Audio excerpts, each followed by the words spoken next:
Hello, it's Tuesday the 3rd of November 2015. Only 2 days to Fireworks Day. Yes! Light up the... Where's it go? Light up the sky with standard fireworks. Light up the sky with standard fireworks. Please to remember the 5th of November. Light up the... Oh, my lights are flashing. Sky with standard fireworks. Who remembers that advert off the telly? Anyone? Oh. Just me then. I've got some of my disco lights in front of me today because I'm going to reuse them somewhere else. I used to use these at the Cherry Tree. You may remember I was doing a little karaoke night down there. One of them's flickering a bit. It might flicker. Don't worry, I'm not about to burst into fire. I'm really not. Anyway, last night, I must tell you, this morning, can you notice the haircut? There's a lovely girl from Malaysia does my hair. She does a little head massage afterwards, which I quite like. And I was asking anyway. So I got down here. I cycled down there, and when I got there, and I went in my back bag and I put stuff on my little bike seat. It took me ages to find somewhere to chain my bike up. I go to Wokingham to have my hair cut, named as, incidentally, the best town in the UK to live. People apparently are happiest in Wokingham. Well, you could have fooled me. There's some miserable gits walking around there this morning, dear. Not me, always full of smiles and happiness. I'm that sad old git who walks along and says good morning to people. Even the most miserable old bags who walk around pushing usually a pram. They're as miserable as sin. Faces like thunder. Right, they come towards you. Good morning. And they're so shocked that someone would have spoken to them. Lucky that anyone spoke to them, to be honest. Miserable people with prams. For Christ's sake, smile or don't come out. We don't want to see your miserable faces. We don't. Anyway, there was a few of those in Wokingham. So I've chained up my bike. I've gone in my pocket. There's my mobile phone in one hand. And there's my keys. Where's the wallet?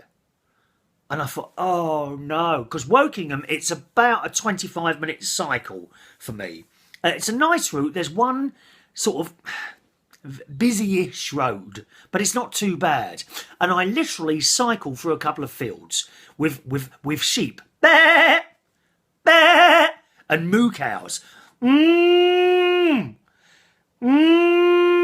them. Yes, it's a lovely little journey, it really is. And I go over a little railway crossing. Sometimes the things are down, and you have to wait. You mustn't cross the railway, dear, if those things are down. Never, ever do it. The trains are ever so fast. It's a good way of dying, actually. If you want to die, don't bother with tablets or anything else. Chuck yourself under a train. And let me know you're going to do it first so I can film it, because I reckon that will get quite a few views. Probably more views than my sad little old chats that I do here. Anyway, so that's the journey I take. It took me ages to find somewhere to chain. And so I'm chained up now. I've got my things in my pocket now. Where's the wallet? Can't find it anywhere. Do you know, I've cycled all this way and I've forgotten my wallet. I've had a look around on the floor. Maybe I dropped it somewhere, but I would have heard it drop. Oh, God, here we go. So I thought, oh, well, I'll just have to go home and that's it. So I opened the little bag on the back. I've got little bags. I've got a little bag over the back wheel and one over each, two over the back wheel, where I do a load of shopping. When I go shopping, I generally take my bicycle out. We don't need to be taking the car out, dear, and using diesel. Oh, it's flickering again. Flickering. Maybe it's going to be one of those, what do you call it? One of those, Twilight Zone. It's flickering and suddenly entities are about to appear in here. Hopefully, and give me a kiss. I haven't had a proper kiss for ages. I haven't had one of those for ages. I do miss it. Don't you? Do you like one of those? I go, hello, Chris. Oh, what can I? No. And I go, and then he pull back quickly. What's all that about? Anyway, back to the story. We're digressing. So I've put all the stuff in the back, I've unchained that. And as I've gone to sit on the saddle, guess what's on top of the saddle? Yes, the wallet. Oh, for God's sake. I thought, so, got all my stuff back out again, put the wallet in my pocket, changed it up, and went and had my hair cut. nicely. Lovely girl from Malaysia cuts my hair. And what did I do? After that, I went to post a letter, and I had a look at some of the houses around there. Very expensive in Wokingham. But there's some lovely little bungalows. I do like a bungalow. But if I was to ever move from here, which is extremely unlikely because I love the place I'm in, I would have to have a massive south-facing garden. That might swing it. If I could find, if I could have a massive south-facing garden somewhere where it's not cold, like up north, it's freezing up north. It's always cold up north. Although there's some lovely places in Scotland, and I tend to think to myself, well, what can you grow up there? Could I grow the flowers and plants up north that I could grow down here? Maybe you could. I don't know. Wendy would be able to. Oh, she's up north. Wendy. Oh yes, dear. Way up north. She's almost living in Alaska, Wendy. That's how far up north she is. Almost in Alaska. Yep. People next door to her are Norwegians. It's so cold in Wendy's house. But she's not tight like me. Mind you, I told you yesterday I was turning the heating on. So that was my little day trip, and I've come here to talk to you. And I'm watching this programme on the telly, Hughs War on Waste. Did anyone see that last night on BBC One? In colour, incidentally, in colour. This is BBC One colour. And now it's Hughs War. What happened to those proper presenters, with the deep voices? Now you get some gay bloke or some blooming woman, oh, and right now it's time for Easter. There's no authority in that voice, dear.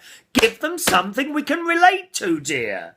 Or give them something that we can take now. Nice, deep voices. Like, who's some newsreaders of the past?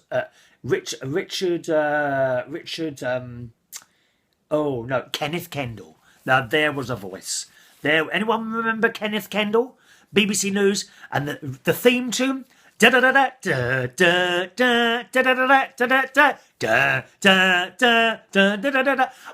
used to love the graphics for the 9 o'clock news in the 80s. Do you remember that?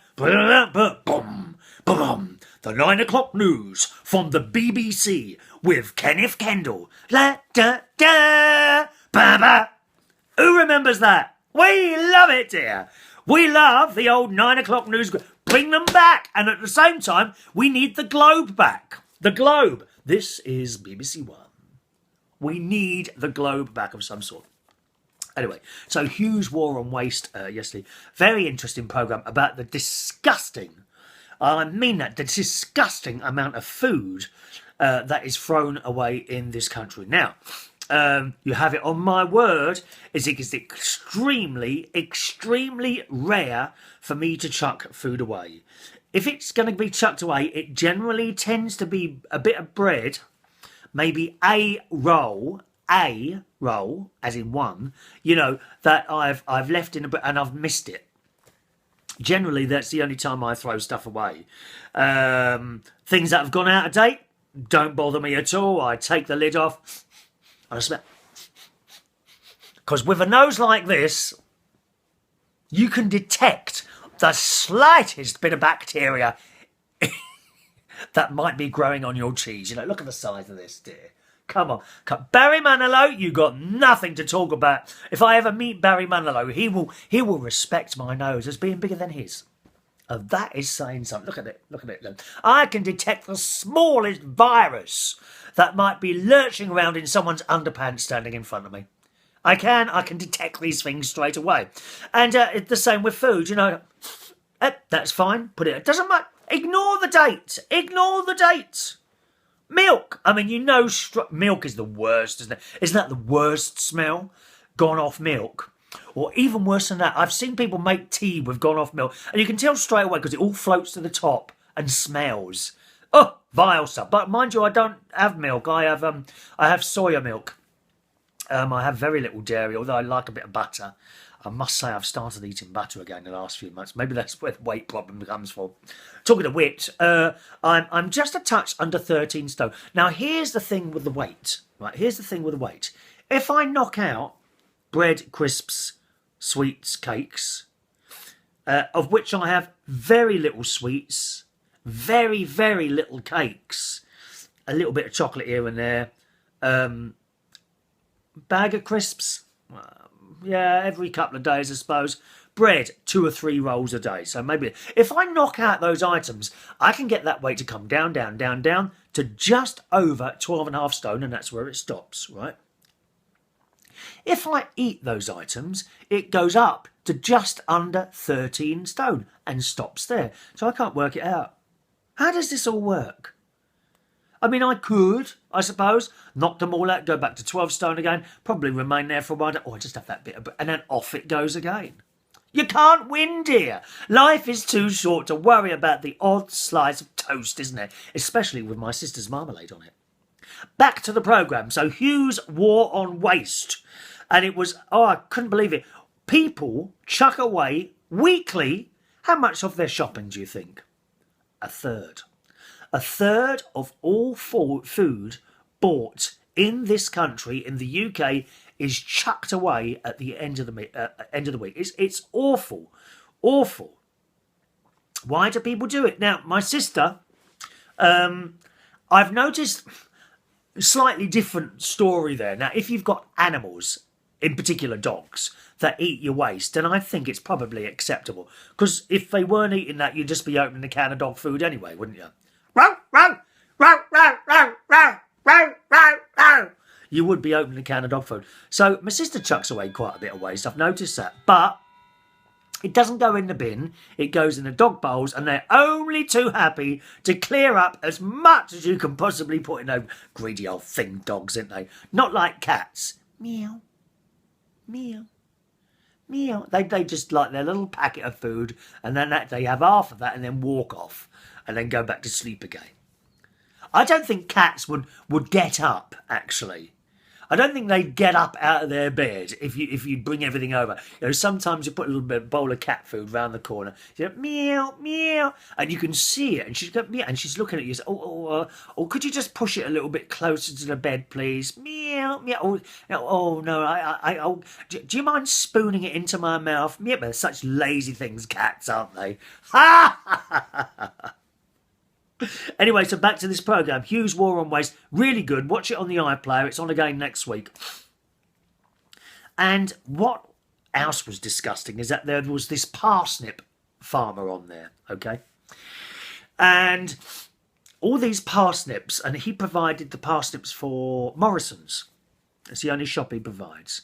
And all these parsnips had to be graded. They've got to be a certain size, a certain length, not crooked. Anything that doesn't fit within these things, they chuck them away. They chuck them away.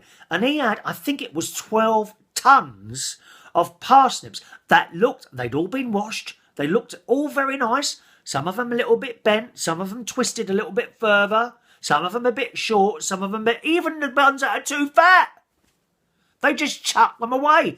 And there were, I think he had 12 shopping trolleys full of them, and that hadn't made a dent into this great big pile of parsnips that were left there. What do they do with them? They plough them either back into the ground or they just rot. How many people do you think could be fed? Did I say 12 tons or 20 tons? I can't remember. Okay, just call it 12 tons. How many people do you think could be fed with 12 tons of parsnips? It's disgusting, and the Morrisons don't want them. They don't want them. Presumably, Morrisons don't want them because people don't want them. Why don't you want a bent turnip or parsnip? Why? I mean, it's exactly the same. Is it because it's a little bit more difficult to peel? I mean, I must admit, I don't peel any of my root vegetables. I give them a good wash, chop them with the skins on and cook them. That's how I do them. Anyway, so give that a little viewing, okay? Hughs War on Waste on BBC iPlayer and BBC One next Monday night, okay? Thank you very much, gang. It's karaoke tonight. Oh, we had a City of Quebec karaoke. The last one was last night. I'll tell you about that tomorrow, okay? It was a damn good night. Tonight, Tuesday night, it's karaoke at the Golden Lion in Royal College Street in Camden Town, all right? Karaoke tonight at the Golden Lion, Royal College Street in Camden Town. Starts at 9 p.m, finishes at 12 midnight, completely free to come, and it's a lovely atmosphere. People from all walks of life, and a lovely time we'll be having tonight, okay? Thank you very much. I'll see you again soon for another show. Bye-bye.